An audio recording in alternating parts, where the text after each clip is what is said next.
I can't say enough negative things about this man. I'm not sure he's human. I like in the same way you look at a psychopath that like Dahmer, who kills people and eats them. That's how I am now looking at Sean Combs. There's something deeply wrong with him. There's a depravity to this man that we did not know about. And honestly, I'm going to forgive even some of these massive Hollywood celebrities who went to his so-called white parties, because it's so much worse than really I'm sure even they knew. But his intimate team around him knew, and they do not get forgiven. Unfortunately for the prosecution, they are also amongst the chief witnesses in this trial. You know, there's the thing in the law where you say like the devil doesn't hang around with angels. And so when you're going after the devil, who can put him behind bars? The devil's helpers.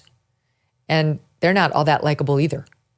So he's had, you know, this cast of characters around him that's helped him, that's looked the other way as all these women come into his life and get abused, get hooked on drugs, get farmed out to male escorts like they're barnyard animals, put out for stud. It is disgusting what he did to these women, the women in his life. He doesn't understand what love is.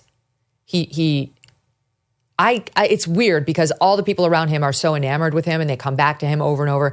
And to this day, they talk about how complicated it was. I don't think that's his loving side that they're remembering and like the good times. It's the fact that they're star effers, not all of them, but many of them. And they're intoxicated by his money and his celebrity.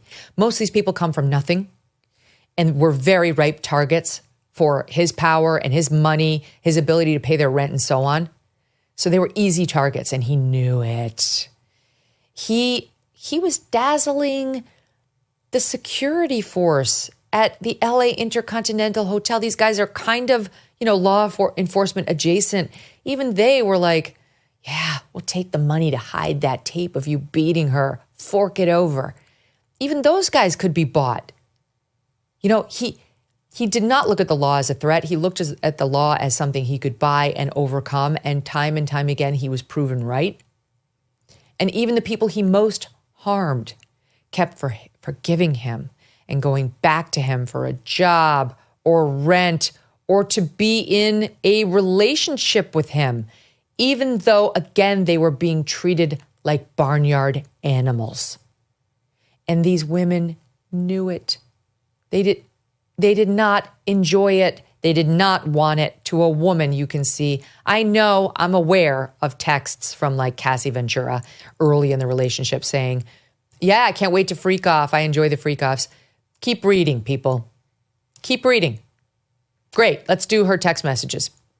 Talk to me when you get to the ones that say, I love the freak offs when we both want them. And how about, you know, if you like evidence, because I like evidence too, how about her running out of the freak off for her life and getting beaten to a pulp and dragged back into the freak off? Because that's been the testimony. How about that? Can we agree that maybe the consent that was there initially had waned? Now we've spent this week listening to Jane, who followed on the heels of Mia, both pseudonyms. Mia was an employee. Jane was another girlfriend. Mia, it's just like serial sexual abuse, serial physical abuse through all of these witnesses. Mia testified about him coming into her room in his home where she was required to keep the door unlocked. All the male employees, the security guards could have locks on their doors, but she couldn't, and that he would come in and abuse her. She testified she didn't want it. Can we know? I don't know. He was such an, I don't know what I want to say. I don't want to say aphrodisiac because that's something that actually turns you on, but he was such a god in the eyes of all these staffers. Can we really believe she didn't want him when he walked in her rooms? I don't know.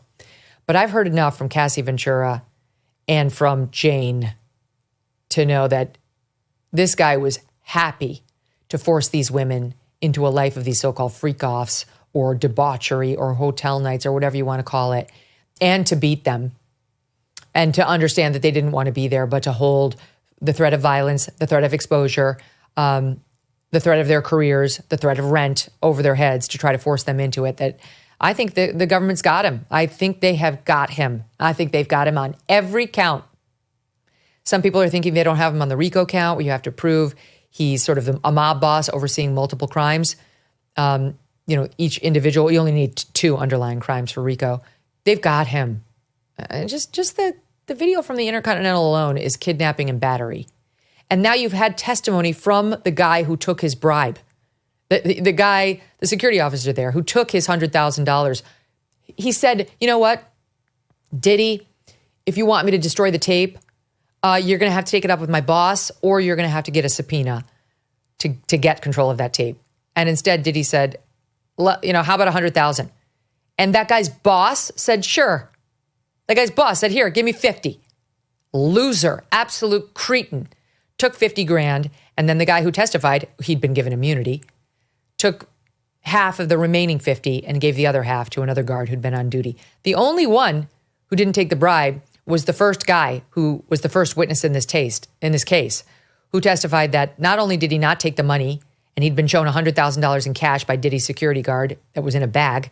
He said no, but he took out his cell phone and videotaped the security guard tape showing the beating before he left. It was a Friday for the weekend.